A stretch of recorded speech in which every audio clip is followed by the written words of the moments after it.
Alors donc ici par rapport à la capsule précédente, effectivement, ça illustre la différence pour le format conditionnel dans Excel. Bon, clairement, il faut être attentif à est-ce qu'on doit mettre des guillemets ou pas de guillemets. Donc ici, si je vais dans mise en forme conditionnelle et gérer les règles, il se fait qu'en fait, tout à l'heure, j'avais mis des guillemets et en fait, ici, il n'en fallait pas. Donc, ça dépend comment le tableur réagit. Autrement dit, la bonne façon de faire pour Excel serait d'avoir la règle appliquer une mise en forme uniquement aux cellules qui contiennent et d'avoir dans la règle valeur de la cellule égale à, et il suffit manifestement de mettre le nombre, enfin la lettre correspondante et c'est bon. Donc on n'oublie pas d'aller dans le format, lui mettre sa trame, sa mise en forme. Mais si je clique sur OK, ça fonctionnera très bien. Donc si je clique encore une fois sur OK, c'est bon. Et alors bien entendu, on referait la même chose, on rajouterait une nouvelle règle, donc avec une nouvelle règle, ou bien encore dans gérer les règles auxquelles on irait sur nouvelles règles, de nouveau appliquer une mise en forme, valeur de la cellule égale à, donc on déroule pour faire ce qu'il faut, égale à, on mettrait D, avec la mise en forme, et pourquoi pas d'ailleurs mettre une autre mise en forme, ça n'est pas un souci, mais ici on va rester cohérent. Voilà, je clique sur OK. J'ai deux règles qui en fait vont finalement travailler conjointement et voilà, j'ai mon calendrier. Alors, revenons un peu à nos moutons. Dans Calque, j'ai fait ce qu'il fallait. Maintenant, resterait la mise en forme, enfin la mise en page finale. Donc, comme d'habitude, une petite incursion dans l'aperçu avant impression. Donc, avec le bouton ou le fichier aperçu.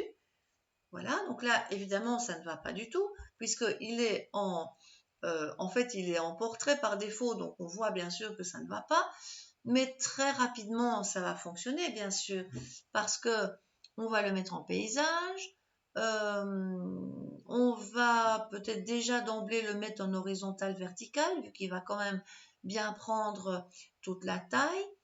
Les bordures, ça c'est une bordure de page en fait, ce qui n'a pas grand intérêt pour nous ici.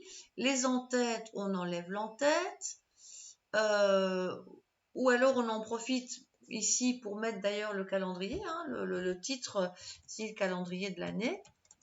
Voilà. Donc, calendrier 2020. On va aller dans cette zone et taper calendrier 2020. Pour rappel, ceci peut encore se sélectionner, se formater avec le bouton A, les attributs de texte. On peut quand même au moins mettre quelque chose d'un peu plus voilà, un peu différent. Ok, les effets de caractère, les couleurs, voilà. Souligner, enfin vous faites tout ce que vous voulez. Ça c'est pour l'en-tête. Pour le pied de page, comme d'habitude, on va l'éditer pour aller mettre son nom. Voilà. Pas besoin de nouveau de numéro de page puisqu'il n'y a qu'une seule page. La zone de droite, on met la date, c'est très bien. On clique sur OK. Voilà, encore une fois OK. Ça va déjà changer. En fait, on avait bien la place. Éventuellement, si on veut quand même donner encore plus de place à ce calendrier, on remonte les marges et d'en-tête et de différents éléments.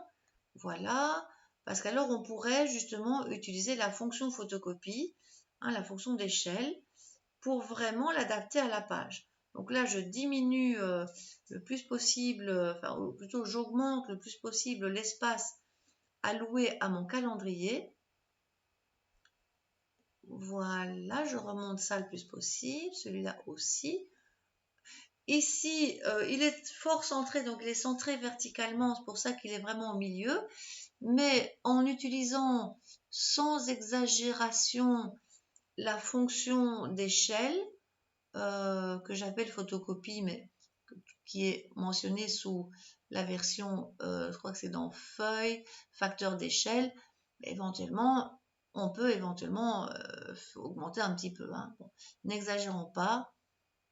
Ouais, mais ça fonctionne quand même très bien. Voilà.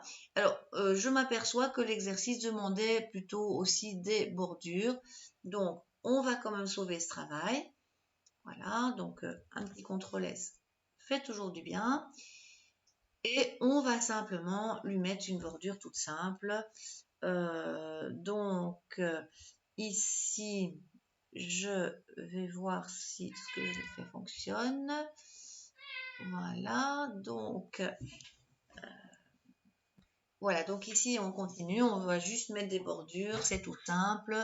Comme d'habitude, là moi je vous conseille de faire clac, formater des cellules. Comme ça, ça va assez vite pour faire tout ce qu'il faut. Les bordures, on a tout ce qu'il nous faut. Éventuellement, tout simplement, ceci suffira. Si on veut du noir, mais sinon, si on avait voulu des couleurs, ou que sais-je. Ah ben là, il faut même pas en fait le sélectionner à l'avance. Il est bon, les couleurs arriveraient. Et voilà, le calendrier aura sans doute une bonne tête. Voilà, voilà. Il tient sur une page, il est centré, il tient vraiment la route et il est automatiquement adapté à se tramer si c'est un samedi ou un dimanche. Ceci clôture le calendrier deuxième version.